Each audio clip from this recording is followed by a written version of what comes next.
Yu-Gi-Oh players need to touch grass. I don't know how many of y'all need to hear this, but a lot of y'all need to hear this. A lot of you guys need to touch grass. Now, before you guys get in your feelings, want to click off the video and say F me in the comment section down below, hear me out. When I say touch grass, I don't necessarily mean quit Yu-Gi-Oh. I don't even necessarily mean go outside. What I'm really pretty much telling you guys is take a effing break from playing cards too much.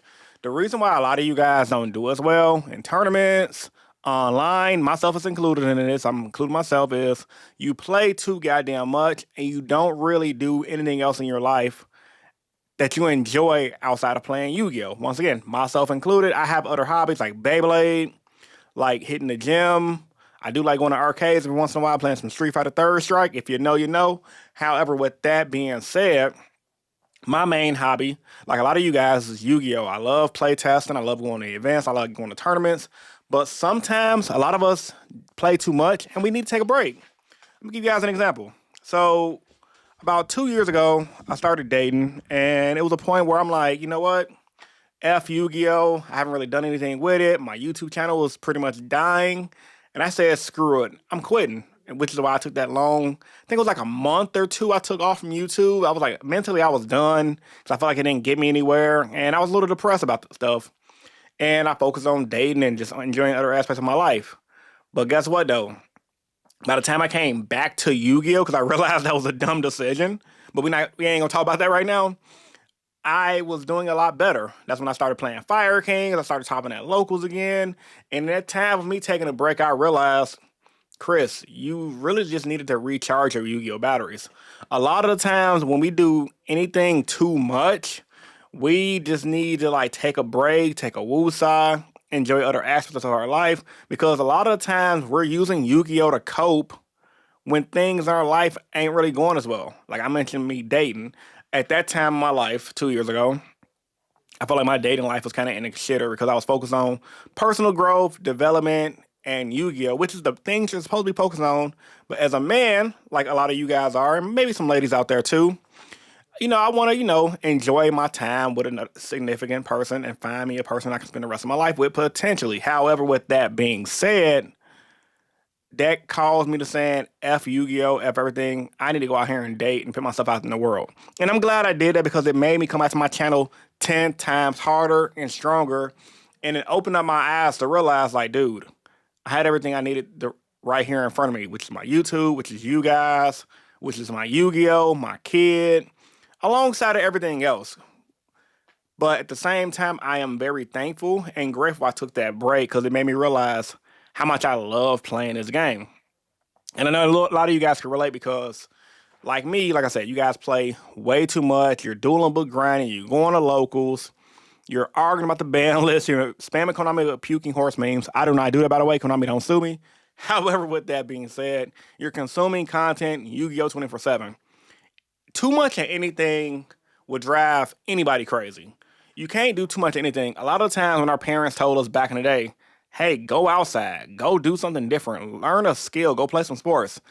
That's actually good advice in a lot of instances. And once again, I'm including myself in this because while I do like hitting the gym, while I do like playing sports, while I do like doing all of that stuff, a lot of the time when I'm grinding my Yu-Gi-Oh habit and I get frustrated when I lose, it's coming because I'm putting all my energy and time into the game, not realizing, or I do realize it, but I don't want to admit it to myself that, dude, this is still a game based on a little bit of luck, a lot of skill, and sometimes shit is just not going to go your way. No matter how optimally you play, no matter how good your deck list is, even a lot of pros that you guys watch, they go to tournaments and they scrub out.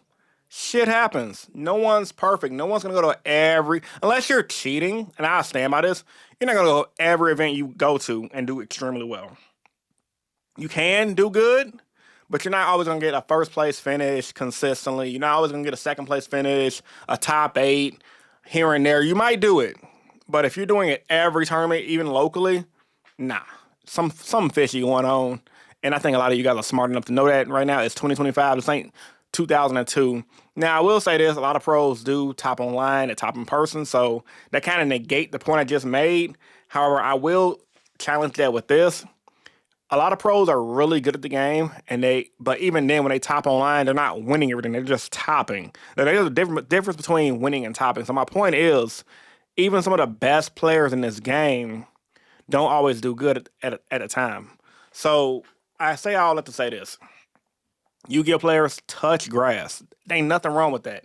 Find new hobbies to take a break from Yu-Gi-Oh. So when you come back to Yu-Gi-Oh, you're gonna be 10 times better at the game. Trust me. I'm gonna give you another example. My boy Uri. Now, I don't know what he does in his personal life. We just see each other at locals, still my homeboy nonetheless. And he takes long, extended breaks from the game. But every time he comes to an event, he does really well. He either gets really close to winning the event, like he went to YCS Indiana last year and got top 16 with his branded deck after a long break. I mean, obviously he plays test at home and things like that, but he took a long break because he's focusing on his personal life. And then, he doesn't show up to locals, but every time he does extremely well. And I do see him on Facebook, once again, living his life. He's a family man. So there's a healthy balance of normal life and Yu-Gi-Oh life. And as a 20 plus year player of Yu-Gi-Oh and just being a geek in general, a lot of the times, a lot of us can forget, dude, we have lives outside of this card game. And that goes into the frustration, once again, of people taking their frustrations out on the card game when their personal life is just not in order, and all they have going good at the moment that they feel in control of is said card game. And like I said, once again, I'm putting myself into this because I've been through it. I completely understand, and I've taken multiple breaks throughout the years. Back in 2006, I took a 5-year hiatus from Yu-Gi-Oh! From 2006 to like 2011. And while I still dabbled in card games, I was playing Naruto, which was, to me at the time, a better card game than Yu-Gi-Oh! Because it promoted more deck building and creativity. I definitely came back into Yu-Gi-Oh! Around late 2011, 2012, a way better player than I was from 2006. Maybe that could just be with my age. Maybe that could just have been with personal development of me learning deck building skills playing Naruto. But I will say this. When I first got back into Yu-Gi-Oh!, the first few tournaments was rough, but after that I was going X1 at locals consistently with a rogue deck. I started building better deck like wind-ups, went to my first couple of regionals, scrubbed out. Then after that, top 8 regionals, top 8 regionals. So a long extended break from the game, which in my case was a 5-year break back in the day, upped my skills as a player tenfold. And once again, after that, I would take a break for a while, come back to it. I would do YouTube. I was inconsistent on YouTube. I'd drop a video here and there, take a week off, drop a video here and there, take a week off. It was times in my Yu-Gi-Oh career early in my channel days where I didn't go to locals every week like I did now. I would go to locals one week, take a break. Go to locals another week, take a break. And the reason being because I just didn't want to be in a car shop like that. I had my son at the time. Me and his mom was still together at the time, and we would do a lot of family activities, and I had to work, so I didn't have time to hit locals like that. But when I did hit locals, it was a treat to myself, and I generally did pretty well, unless I was playing heroes. Then heroes was always 50-50 unless they were meta, which they were sort of meta back in like 2015. It's like a solid tier 2 rogue deck. And even back then, I was still doing pretty decent with the hero deck. You guys see the results on the channel. Never top 8 of the regionals, though, which is I'm kind of salty about that. The best at a regional I got with heroes was like 11th. And I was so salty because I lost my last round and got knocked to 11. So, all in conclusion, and I don't want this video being too long, Yu-Gi-Oh players, go outside. It's okay. I know a lot of you guys have social anxiety. I get it. I'm an introvert. I have anxiety at times. I don't like being in crowded places, especially the older I get. But I do enjoy other activities because when I'm doing other things, right? Let's say, for example, video gaming or bowling or just being interactive. When I am dating, I mean, I'm always open to date. But like when I am dating, going on dates and doing different things like that, it makes me appreciate my time playing Yu-Gi-Oh more because when you take a break from the game, you get a good mental refresher. So and then when you come back to the game, you're not really stressing about your plays. You're not really overreacting because a lot of time when you don't touch grass, and like I said, you get frustrated during your game because you're trying to figure out why you're losing. You're trying to justify why your game ain't going as well. And instead of realizing like, ain't nothing I can do about that, let's just go to game 2 and hope for the best. As long as I play optimally throughout the entire day, I'm good. Versus saying, he sacked me, or I hate playing at your deck, or what I personally do, beat myself up like, dang, I freaking lost. My bad, I ain't mad at you, I'm mad at myself, and I still be at home on my car rides from home like, how did I lose, man? That was some BS. Oh, that's stupid. I hate my deck. I gotta fix it.